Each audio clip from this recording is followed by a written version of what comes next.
ನಮಸ್ಕಾರ ಸ್ನೇಹಿತರೆ. ಭಾರತ ಸ್ವಾತಂತ್ರ್ಯ ಸಂಗ್ರಾಮದ ಕ್ರಾಂತಿಕಾರಿ ಭಗತ್ ಸಿಂಗ್ರವರ ಬಗ್ಗೆ ನಿಮಗೆಲ್ಲ ಗೊತ್ತೇ ಇರುತ್ತೆ. ಇವರನ್ನು ಗಲ್ಲಿಗೇರಿಸುತ್ತಾರೆ ಎಂದು ತಿಳಿದರೂ ಈ ವ್ಯಕ್ತಿಯ ಮುಖದಲ್ಲಿ ಒಂಚೂರು ಭಯ ಇರಲಿಲ್ಲ. ಈ ದಿಟ್ಟ ವೀರನ ಗಲ್ಲಿಗೇರಿಸಬೇಕಾದ ಕ್ಷಣಗಳ ಹೇಗಿದ್ದವು ಎಂದು ಹೇಳುತ್ತಾ ಹೋಗುತ್ತೇವೆ, ನೀವೇ ನೋಡಿ.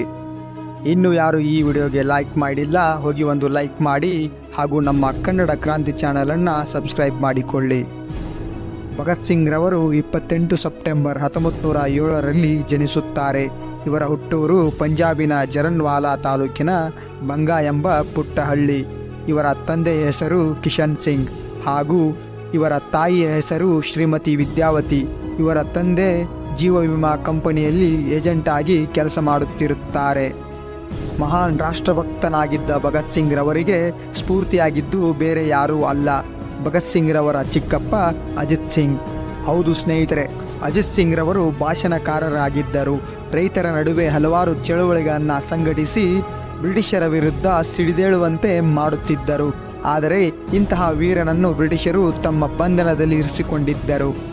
ಕ್ರಾಂತಿಕಾರಿ ಭಗತ್ ಸಿಂಗ್ ಹಾಗೂ ಅವರ ಜೊತೆಗಾರರಾದ ರಾಜ್ಗುರು ಮತ್ತು ಸುಖದೇವ್ ಈ ಮೂರೂ ಕ್ರಾಂತಿಕಾರಿಗಳನ್ನು ಒಂದೇ ದಿನ ಗಲ್ಲಿಗೇರಿಸುತ್ತಾರೆ. ಭಗತ್ ಸಿಂಗ್ ರವರು ಕೊನೆಯ ಕ್ಷಣಗಳಲ್ಲಿ ನಗುಮುಖದಿಂದ ಹಿಂದೂಸ್ತಾನ್ ಜಿಂದಾಬಾದ್ ಎಂದು ಘೋಷಣೆ ಕೂಗುತ್ತಾರೆ.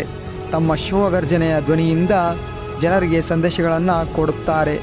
ರಾಷ್ಟ್ರಾಭಿಮಾನಕ್ಕಾಗಿ ಸಿಗುವ ಅತ್ಯುನ್ನತ ಬಹುಮಾನವಿದು.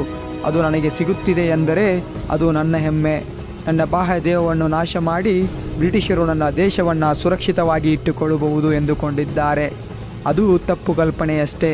ಅವರು ನನ್ನನ್ನು ಕೊಲ್ಲಬಹುದು, ಆದರೆ ನನ್ನ ವಿಚಾರಗಳನ್ನಲ್ಲ.